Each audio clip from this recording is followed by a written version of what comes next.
आरोग्य अंक में सर्व रोग हर टानिक पंचगव्य। एलोपैथिक तीव्र औषधियाँ एक बीमारी हटा करके दूसरी पैदा करती हैं। अनेक औषधियाँ रिएक्शन करती हैं, परंतु पंचगव्य यानी गौ के मूत्र, गोबर, दूध, दही तथा घी को एक सुनिश्चित अनुपात में मिला करके औषधि के रूप में सेवन किया जाए तो लाभ ही लाभ होता है। कोई रिएक्शन नहीं होता। पंचगव्य एक सशक्त टॉनिक है।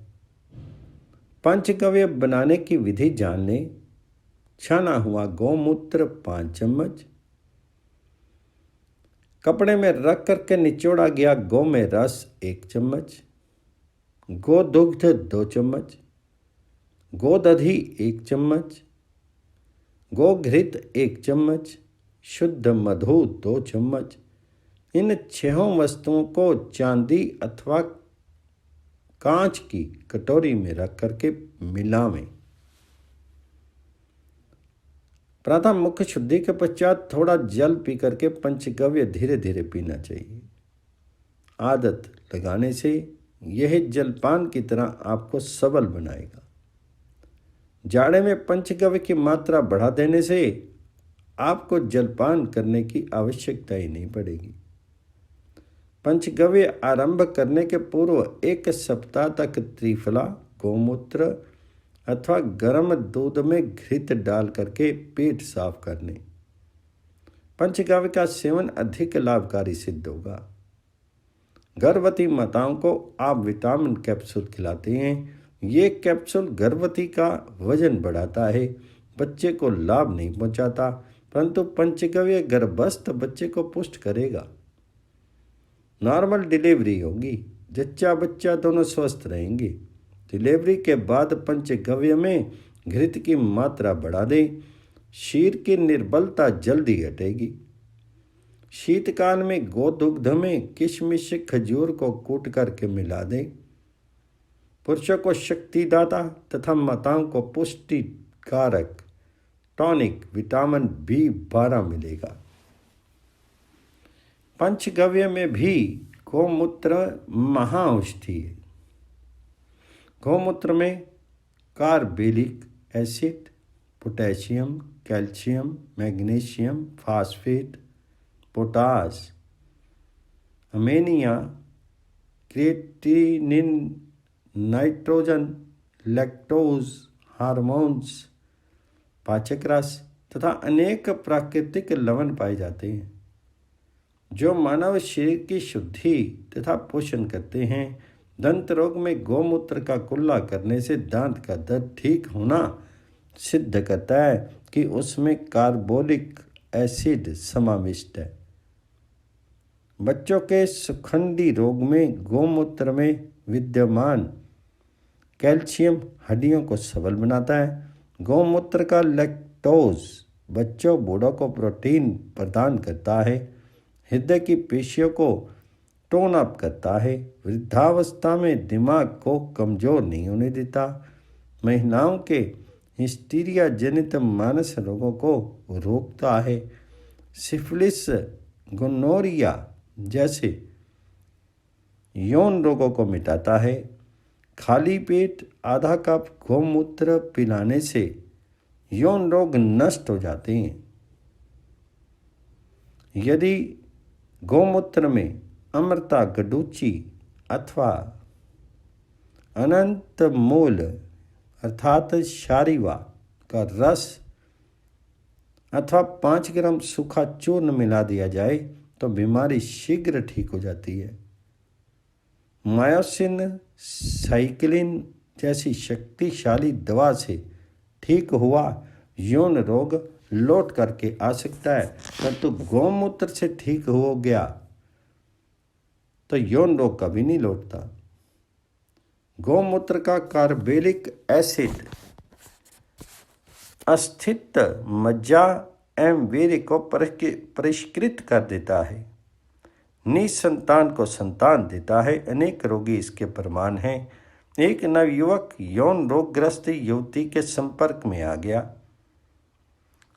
दोनों मेरे पास आए। मैंने गौमूत्र में टिंचर, कार्डम, दालचीनी का तेल मिला करके 1 वर्ष तक पिलाया। दोनों को आच्छादित लाभ हुआ।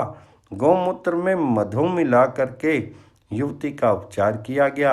इस चिकित्सा से लाभ हुआ। डिस्टिल वाटर में गौमूत्र मिला करके एनीमा भी लगाया गया। दोनों ठीक हो गए। कालांतर में नवयुवक का विवाह हुआ। उसे स्वस्थ पुत्र की प्राप्ति हुई। मैंने इसे गौमाता का दिया हुआ आशीर्वाद समझा। बच्चों की सूत्रकृमि। आधा अंश गौमूत्र में 2 चम्मच मधु मिला करके पिलाने से बच्चों के पेट की कृमि निकल जाती है। शुद्ध मधु ना मिले तो सुरक्ता अथवा साफी 1 चम्मच मिला करके गौमूत्र पिलावें। 1 सप्ताह में गौमूत्र पेट की कृमि को निकाल करके बच्चे को स्वस्थ बना देगा। टॉनिक के रूप में गौमूत्र तथा मधु पिलाने से उसके सभी रोग नष्ट हो जाएंगे। बच्चा सदा स्वस्थ रहेगा। गैस्ट्रिक। पाव रोटी, बिस्कुट, पकोड़े, फास्ट फूड खिलाने से पेट दर्द, गैस, खट्टी डकार तथा अम्ल पित्त जैसे रोग बहुत प्रचलित है। डॉक्टर गोलियां तथा मिक्सचर देते हैं, परंतु रोग स्थायी हो जाता है। पक्काशय की सूजन के कारण अल्सर होने पर ऑपरेशन होता है। यदि आरंभ में ही गौमूत्र का सेवन कराया जाए तो पाचन तंत्र धीरे धीरे सबल बन जाएगा और रोग मुक्ति अवश्य मिलेगी। यदि गैस से पीड़ित को खट्टी उल्टी हो तो उसे अभिपत्ति कर चूर्ण मिला करके गौमूत्र का सेवन कराना चाहिए। गौमूत्र सार अथवा गौमूत्र क्षार वटी गोघृत में मिला करके भोजन से पहले सेवन कराना चाहिए। गर्मी के मौसम में गौमूत्र वटी ग्लूकोज के शरबत से लें। जाड़े में मधु मिला करके सेवन करें। पेस्टिक अल्सर हो तो आरोग्य वर्धनी 2 गोलियां जल में से खिला करके आधा घंटा पश्चात गौमूत्र पिलावें। मैंने पेट के रोगियों को ऑपरेशन के बाद भी गौमूत्र पिलाया है। लंबे समय तक गौमूत्र का सेवन पेट की समस्त बीमारियों को ठीक कर देता है। जुकाम, सर्दी, सांस फूलना, दमा, तवे को खूब गर्म करके फिटकरी तोड़ करके गर्म तवे पर डाल करके उसका जलीय अंश सुखा दे। चाकू से खुरच करके सफ़ेद पाउडर शीशी में सुरक्षित रखें।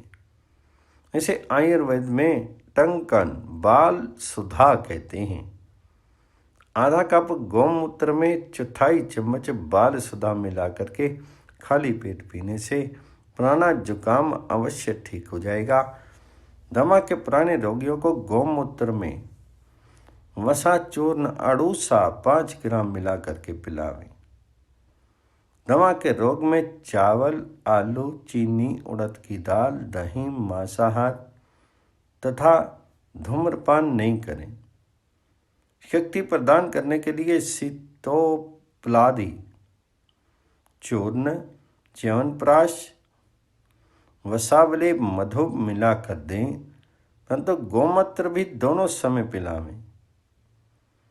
डिप्थीरिया डब्बा रोग में 2 ग्राम बाल सुधा मिला करके गौमूत्र 1-1 घंटे पर पिलावें। डिप्थीरिया का इंजेक्शन तभी लगाएं जब सांस तथा भोजन की नली सिकुड़ गई हो। गौमूत्र में सरसों के तेल की 2 बूंद मिला करके नाक में टपकाएं। बंद नाक खुल जाएगी। रोगी आराम से सांस लेने लगेगा। गौमूत्र में गोघृत तथा शुद्ध कपूर मिला करके कपड़ा तर करके सीने पर रखें। कफ पिघल करके निकल जाएगा। वात रोग। घुटने, कोहनियाँ, पैर की पिंडलियों में साइटिका रोग होने पर, मांसपेशियों में दर्द, सूजन होने पर गौमूत्र से बढ़कर दूसरी कोई औषधि नहीं है। संधिवात, हड्ड फूटन, रूमेटिक फीवर तथा आर्थराइटिस में सभी दवाइयाँ फेल हो जाती हैं। 80 प्रकार के वात रोगों की एकमात्र औषधि गौमूत्र है।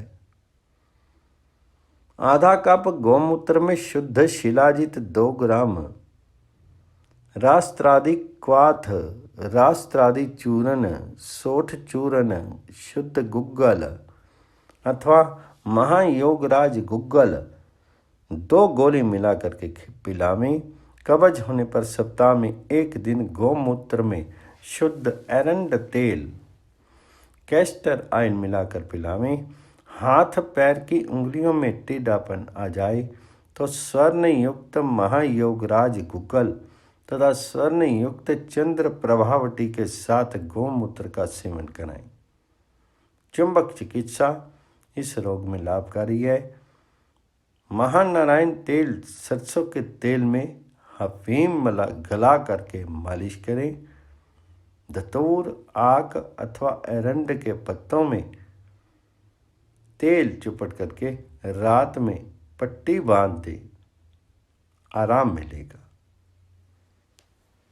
डायबिटीज, शक्कर चीनी की बीमारी अनेक बार चाय तथा कॉफी पीने एवं पैनक्रियाजा की कमजोरी की वजह से होती है। बीमारी का पता लगते ही चावल, आलू, चीनी, गुड़, मिठाई, मांसाहार बंद कर दें। सुबह खाली पेट स्वर्ण युक्त चंद्र प्रभावटी 2 गोली चबा करके गर्म जल तथा 1 घंटे के बाद ताज़ा गौमूत्र पिलावें। संध्या काल का नाश्ता और चाय बंद करके शिलाजीत कैप्सूल खिला करके गौमूत्र पिलावें। मेथी चूर्ण 1 चम्मच जल के साथ दें। जामुन के हरे पत्ते 5, नीम के पत्ते 10 तथा बेलपत्र 5, आम के पीले या हरे पत्ते 5 पीस करके रस निकालें। इसी रस के साथ शिलाजीत कैप्सूल का प्रयोग करें।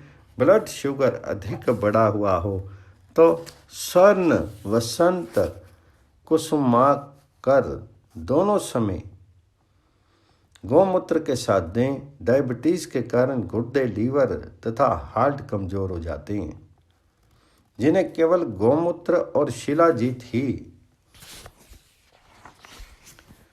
ठीक कर सकेगा। कब्ज, पेट साफ नहीं होता, सभी रोगों को बढ़ाता है। गौमूत्र पेशाब तथा कब्ज दोनों का खुलासा करता है। कब्ज में गौमूत्र दोनों समय पिलावें।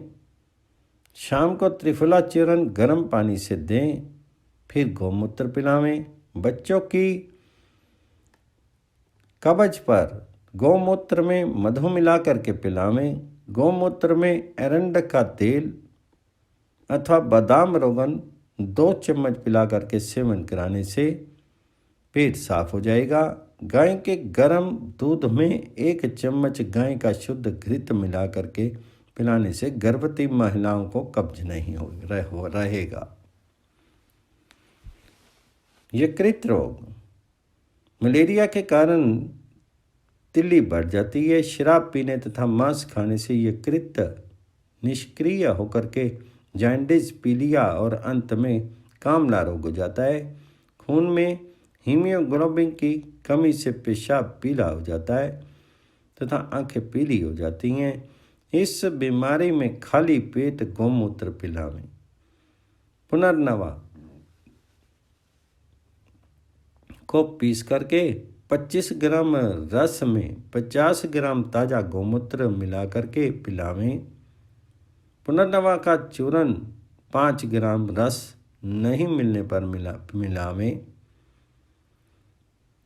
भोजन के बाद पुनर्वरिष्ट पिलावें। अधिक दुर्बलता में पुनर्नवा मंडोर 5 ग्राम मधु में मिलाकर छिटावें। 1 घंटे के पश्चात गौमूत्र पिलावें। गुआर पाठा घृत कुमारी के 25 ग्राम रस में 50 ग्राम गौमूत्र मिलाकर के पिलाने से पाचन तंत्र के सभी अवयव रोग मुक्त हो जाते हैं। 2 ग्राम अजवाइन का चूर्ण अथवा जायफल घिस करके गौमूत्र में मिला करके पिलाने से पेट का दर्द, मरोड़, आंव, भूख की कमी निश्चित दूर हो जाएगी। बवासीर, खून तथा बादी दोनों बवासीर गौमूत्र पीने से ठीक होते हैं। शाम को खाली पेट गौमूत्र में 2 ग्राम कलमी शोरा घोल करके पिलावें। कब्ज की स्थिति में त्रिफला चूर्ण मिला करके गौमूत्र पिलावें। चरोदर में 2 ग्राम यवक्षार मिला करके गौमूत्र पान कराना चाहिए। अन्न खाना बंद कर दें। फलों एवं सब्जियों का रस पिलाएं। दूध भी दे सकते हैं। खाज खुजली, खुजली, एक्जिमा, सफ़ेद दाग, कुष्ठ रोग में दोनों समय गौमूत्र पिलावें। गिलो, अमृता, गड़ूची के रस में गौमूत्र मिलाकर पिलाने से शीघ्र लाभ होता है। चावल, मोगरा का तेल गौमूत्र में मिलाकर के चमड़ी पर मालिश करें। हृदय रोग, गौमूत्र पीने से खून में थक्के नहीं जमते। हाई एवं लो ब्लड प्रेशर में गौमूत्र का लैक्टोज असर करता है। हृदय रोग में गौमूत्र अच्छा टॉनिक है। ये शिराओं और धमनियों में कोलेस्ट्रॉल को जमने नहीं देता। 10 ग्राम अर्जुन छाल का चूर्ण गौमूत्र में मिलाकर पिलावें। अर्जुन छाल की चाय बना करके पिलाने से भी बहुत लाभ होता है। मिठास के लिए चीनी के स्थान पर किशमिश, खजूर, सेब का रस व्यवहार में लावें। हाथी पाम, 100 ग्राम गौमूत्र में हल्दी चूर्ण, 5 ग्राम मधु अथवा पुराना गुड़ मिला करके पिलाएं। फाइलेरिया में अंडकोश, हाथ की नसों में सूजन आ जाती है। सुबह शाम दोनों समय नित्यानंद रस 2 गोली गर्म पानी में खिला करके आधा घंटा के बाद गौमूत्र पिलावें। कब्ज में एरंड का तेल मिला करके गौमूत्र पिलावें। चाय, काफ़ी, चॉकलेट, मांसाहार तथा धूम्रपान बंद कर दें। गुर्दा रोग, किडनी मानव के रक्त से अशुद्धियों को छान करके मूत्र द्वारा शरीर का विष निकालती है। किडनी फेल होने पर इसका प्रत्यारोपण होता है। डायलिसिस एक महंगा इलाज है। जिनका गुर्दा कमज़ोर हो, रात में बार बार पेशाब लगे, प्रोस्टेट ग्रंथि बढ़ गई हो, उन्हें नियमित गौमूत्र पीना चाहिए। गौमूत्र से बढ़ करके कोई औषधि नहीं है। बाल्य अवस्था से वृद्धावस्था तक बिना किसी रोग के गौमूत्र पीना स्वस्थ रहने के लिए सर्वोत्तम है। गौमूत्र पीने के पश्चात तुरंत जल पीने से गला मीठा हो जाता है। आरोग्य अंक में धार्मिक व्रतों से आरोग्य की प्राप्ति। यदि आज हम भारतीय समाज की ओर दृष्टि डालें तो एक बात स्पष्ट रूप से दिखाई देती है कि हमारा समाज पाश्चात्य संस्कृति से इतना प्रभावित हो गया है, इतना ग्रस्त हो गया है कि वह अपनी स्वयं की पहचान ही भूल गया। वह अपने धार्मिक व्रतों को हे दृष्टि से निहारता है। यदि कोई व्यक्ति ऐसे लोगों को इन्हें आचरण में लाने की सलाह देने का प्रयास करता है तो वे उल्टा प्रश्न करते हैं। कहते हैं कि धार्मिक व्रतों के पीछे कोई वैज्ञानिक आधार या सिद्धांत है क्या? इनके पालन से कोई लाभ है क्या? ऐसे ना जाने कितने प्रश्नों की बौछार करके वे स्वयं तो भ्रमित रहते ही हैं, दुर्बल आस्था वालों को डिगा भी देते हैं। आजकल की छोटी छोटी बस्तियों, कस्बों, गांव, शहरों और बड़े बड़े नगरों में निवास करने वालों की ओर निगाह डालें तो परिणाम अपने आप सामने आता है। जरा सी छींक आने, थोड़ा सा ज्वर होने, तथा सर्दी खांसी से पीड़ित होने पर लोग डॉक्टर की शरण में जाते हैं। तुरंत मूत्र तथा रक्त आदि की जांच कराने की सलाह मिलती है और रिपोर्ट दे करके चिकित्सक इलाज करते हैं। बड़े बड़े शहरों नगरों में नर्सिंग होम और विशालकाय हॉस्पिटलों की श्रृंखलाएं फैल रही हैं। आज के युग में कैंसर, ब्लड प्रेशर, मधुमेह, गठिया आदि रोगों से अधिकांश व्यक्ति पीड़ित हैं। कुछ रोग तो ऐसे हैं जो धन के साथ साथ शरीर का भी नाश कर डालते हैं। 100-200 वर्षों के इतिहास का ही सिंहावलोकन करें तो आज की तुलना में तत्कालीन भारतीय समाज अधिक स्वस्थ था, निरोग था। आज के जैसे भयंकर रोग कोसों दूर थे। सामान्य रोगों का आक्रमण नहीं होता था, ऐसी बात नहीं, परंतु वे लोग धर्मशास्त्र के अनुसार आचरण करके स्वस्थ तथा निरोग रहने का प्रयास अवश्य करते थे और उन्हें सफलता भी मिलती थी। हमारे ऋषि मुनियों ने मानव किस प्रकार स्वस्थ जीवन व्यतीत करे इसकी खोज करके वैज्ञानिक आयुर्वेद के आधार पर धार्मिक व्रतों का अनुपालन करने का उपाय प्रस्तुत किया। इन व्रतों के पालन से अनेक सामान्य रोगों से मानव मुक्ति प्राप्त करके स्वस्थ जीवन का अनुभव करते करते मानसिक तनाव से छुटकारा पा करके भगवत प्राप्ति का सहज सुलभ साधन भी प्राप्त कर सकता है, ऐसा विश्वास व्यक्त किया गया है। भारतवर्ष में नव वर्ष आरंभ से अर्थात चैत्र मास के शुक्ल पक्ष की प्रतिपदा से संवत्सर पर्यंत सभी तिथियों में व्रतों का विधान है। मास व्रत, वार व्रत, तिथि व्रत, नक्षत्र व्रत आदि तो प्रसिद्ध हैं ही। सभी व्रत करने संभव तो नहीं है, तथापि प्रत्येक मास में कम से कम 1 या 2 व्रतों का पालन अवश्य करना चाहिए। चैत्र मास के शुक्ल पक्ष की प्रतिपदा अर्थात नव वर्ष आरंभ को मुख मार्जन, स्नान आदि से निवृत्त होने के उपरांत सर्वप्रथम कड़वे नीम के पत्तों का सेवन करने का विधान है।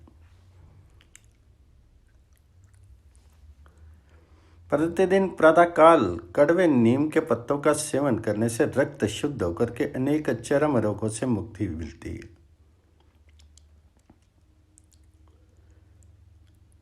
इसी दिन से श्री रामनवमी तक चैत्र के नवरात्र के उत्सव का शुभ आरंभ होता है। अनेक स्त्री पुरुष इसमें उपवास रख करके भगवान श्री राम और भवानी माता की उपासना करके दीर्घ शांति और सुख प्राप्त करने की कामना करते हैं। वैशाख मास के शुक्ल पक्ष की तृतीया तिथि में अक्षय तृतीया एक अत्यंत शुभ मुहूर्त है। इस पवित्र तिथि को उपवास पूर्वक जल से भरा हुआ मृतिका कुंभ, फल, पंखा तथा दक्षिणा सहित दान करने का विधान है। इसी तिथि से प्रतिदिन मिट्टी के घड़े में भरा हुआ जल पीना प्रारंभ करना आरोग्यदायी माना जाता है। मिट्टी के संपर्क से जल शुद्ध होता है। पंच तत्वों में से ये 2 तत्व जल और पृथ्वी शरीर के लिए पोषक बनते हैं। सर्दी के दिनों में बना हुआ तथा अग्नि संपर्क से पका हुआ मिट्टी का घड़ा अधिक उपयोगी माना गया है। फ्रिज में रखे हुए जल की अपेक्षा मटके का पानी अधिक लाभकारी है।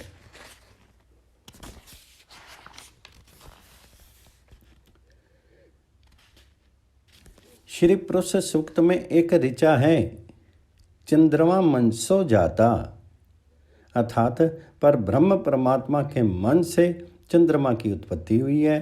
चंद्रमा शीतल है। कहते हैं कि चंद्र किरणों से अमृत की वर्षा होती है। मानव की संपूर्ण क्रिया मन से ही होती है। चंद्रमा और भगवान श्री गणेश का अद्वितीय संबंध है। इसी दृष्टि से मन की शांति हेतु और बुद्धि प्राप्ति हेतु श्री गणेश चतुर्थी का उपवास फलदायी होता है। प्रत्येक मास में 2 चतुर्थी आती हैं। अधिकांश लोग कृष्ण पक्ष की चतुर्थी का व्रत करते हैं। दिन भर उपवास रख करके शाम को भगवान श्री गणेश जी का पूजन करके चंद्र उदय के पश्चात चंद्र का दर्शन करके भोजन करना उपयुक्त है। भगवान श्री गणेश को तिल गुड़ का नैवेद्य या मोदक अधिक प्रिय हैं। चंद्र उदय के पश्चात भोजन करने से अन्न में उत्पन्न चंद्रमा का अमृत एवं उसकी शीतलता मन को शांति प्रदान करती है। धार्मिक व्रतों में एकादशी, प्रदोष और शिवरात्रि, श्री कृष्ण जन्माष्टमी, श्री रामनवमी आदि का बड़ा महत्व है। वर्ष भर में 24 एकादशियां आती हैं। इनमें विष्णु सैनी, प्रबोधिनी एकादशी तथा महाशिवरात्रि व्रत का अपने आप में बड़ा महत्व है। यद्यपि साल भर धार्मिक व्रतों का अपार भंडार है, तथापि चतुर्मास व्रतों के पालन का आरोग्य प्राप्ति की दृष्टि से अनोखा एवं अद्वितीय महत्व माना गया है। यदि हम चतुर्मास में धार्मिक व्रतों का सही पालन करें तो आरोग्य प्राप्ति के साथ साथ आध्यात्मिक शांति भी प्राप्त कर सकेंगे। चतुर्मास में वात पित्त प्रकोपक साग सब्जियों का त्याग करना श्रेयस्कर होता है। साथ ही एक समय हल्का भोजन करना चाहिए। एक कहावत है, वैद्या नाम शारदी माता पिता च कुसुमाकर, अर्थात चिकित्सकों के लिए शरद ऋतु लाभकारी है। ये एक माता की भांति वैद्य लोगों की परवरिश करती है, तो बसंत ऋतु एक पिता की तरह उनका पालन पोषण करता है।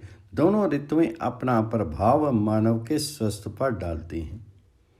अधिकांश व्यक्ति इन 2 ऋतुओं के आगमन के साथ साथ जर, मलेरिया, पीलिया आदि रोगों से पीड़ित होते हैं। इन रोगों से बचने का घरेलू सामान्य उपाय धार्मिक व्रतों का पालन आचरण करके अपने खान पान पर ध्यान देते हुए ईश्वर की आराधना करना है। इससे शरीर निरोग तो रहता ही है, आध्यात्मिक लाभ भी प्राप्त होता है। वर्षा ऋतु में अनेक सब्जियां सड़ती हैं, उनमें कीड़े प्रवेश करते हैं, तालाब आदि का जल दूषित हो जाता है। मच्छर, विभिन्न प्रकार के कीड़े कीट वर्षा ऋतु और शरद ऋतु में पैदा होते हैं। इन कीड़ों मकोड़ों से रोग मुक्ति के लिए धार्मिक व्रतों का विशेष रूप से आयोजन होता है। आरोग्य की दृष्टि से सप्ताह में कम से कम एक दिन उपवास करके उस दिन से संबंधित देवता की आराधना पूजा अर्चना करना पुण्यदायक है। सोमवार भगवान शंकर जी के लिए, गुरुवार भगवान दत्तात्रेय हेतु, शुक्रवार या मंगलवार माता भवानी के हेतु, शनिवार श्री हनुमान एवं शनिदेव की आराधना हेतु व्रत किया जाता है। सोमवार को शाम के समय भगवान शंकर की पूजा अर्चना करके भोजन करना उपयोगी होता है। अन्य दिन रविवार और बुधवार को मध्याह्न के पश्चात एक समय भोजन करना चाहिए। सामान्यतः दूध, फल, साबूदाना, सिंघाड़ा, मखाना आदि सात्विक सुपाच्य और हल्के पदार्थों का सेवन करना अत्यंत लाभकारी है। संभव हो तो पूर्ण रूप से निराहार एवं निर्जल व्रत करना चाहिए। अधिकांश व्रतों त्योहारों में दान करने की परंपरा है। दान का बड़ा महत्व है। दान देना व्यक्ति के मानसिक विकास की दृष्टि से और सामाजिक कल्याण की दृष्टि से भी आवश्यक है। चतुर्मास के उपवास और नियम धर्म इस दृष्टि से भी उपयोगी होते हैं। उपवास और नियम धर्मों का पालन करने वाले व्यक्तियों का स्वास्थ्य तो उत्तम रहेगा ही, साथ ही उनके व्यक्तित्व का भी विकास होगा। अतः धार्मिक व्रतों का उचित पालन आचरण करने से शारीरिक शुद्धि होकर के आध्यात्मिक शांति भी प्राप्त होती है। इन व्रतों के माध्यम से हम ईश्वर को भी प्राप्त कर सकते हैं। आरोग्य अंक में औषधि शास्त्र, भेषज विज्ञान में दूध का महत्व। भारतवर्ष में गाय के दूध का औषधीय गुण अति प्राचीनतम काल से जाना जाता है। चिकित्सकीय दृष्टिकोण से दूध बहुत महत्वपूर्ण है। ये शरीर के लिए उच्च श्रेणी का खाद्य पदार्थ है। भोज्य पदार्थ के रूप में दूध एक महत्वपूर्ण आहार का विलक्षण समुच्चय है। दूध प्रोटीन, विटामिन, कार्बोहाइड्रेट्स, खनिज, वसा, एंजाइम तथा आयरन से युक्त होता है। दूध में प्रोटीन और कैल्शियम तत्वों का प्रसार होने से यह दूधिया अद्वितीय अपारदर्शी होता है। मानव जाति के लिए यह संपूर्ण भोजन है। चिकित्सक सभी आयु वर्ग के लिए इसे पौष्टिक भोजन के रूप में निम्न कारणों से सेवन करने का सुझाव देते हैं। पहला है, प्रकृति में उपलब्ध द्रव्यों पदार्थों में केवल दूध में शुगर, लैक्टोज, दुग्ध, शर्करा निहित होता है। दूसरा, प्राणियों में नाड़ी मंडल एवं बुद्धि के विकास के लिए दुग्ध, शर्करा बहुत आवश्यक है। तीसरा है, ऊर्जस्वी गतिशील शारीरिक क्रियाकलापों के लिए कार्बोहाइड्रेट आवश्यक होता है। चौथा, शरीर में लाल रक्त कोशिका के संश्लेषण एवं शारीरिक शक्ति के सुधार के लिए आयरन, लौह तत्व आवश्यक होता है। पांचवा, कैल्शियम और फास्फोरस दांतों और अस्थियों को मजबूत रखने में सहायक होते हैं। छठा, विटामिन ए रोशनी और त्वचा को स्वस्थ रखता है। सातवां, विटामिन बी शरीर के विकास के लिए आवश्यक है। आठवां, विटामिन सी शारीरिक रोगों के प्रति प्रतिरोधक शक्ति पैदा करता है।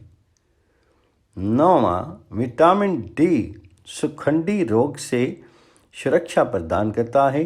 दूध के नियमित उपयोग की अनुशंसा इस प्रकार से की जाती है। पहला है, रात्रि में सोने से पहले 1 कप दूध का सेवन रक्त के नव निर्माण में सहायक होता है एवं विषैले पदार्थों को निष्क्रिय करता है। दूसरा है, प्रातःकाल हल्के गर्म दूध का सेवन पाचन क्रिया को संयोजित करने में सहायता करता है। तीसरा, गर्म दूध में मिश्री और काली मिर्च मिला करके लेने से सर्दी जुकाम ठीक हो जाता है। चौथा, दूध में सबसे कम कोलेस्ट्रॉल 14 मिलीग्राम 100 ग्राम होने के कारण मधुमेह के रोगियों को वसा रहित दूध सेवन की सलाह दी जाती है। पांचवा, उक्त रक्तचाप से पीड़ित व्यक्ति को प्रतिदिन 200 मिलीलीटर दूध सिर्फ द्रव्य पेय के रूप में पीने की सलाह दी जाती है। छठा, अग्निवर्धक वर्ण के रोगियों के लिए दूध एक आदर्श आहार है। 50 मिलीलीटर ठंडे दूध में 1 चम्मच चने का सत्तू 2-2 घंटे पर देने से अल्सर में शीघ्र ही लाभ हो जाता है। दुग्ध सेवन से सात्विक विचार, मानसिक शुद्धि एवं बौद्धिक विकास होता है।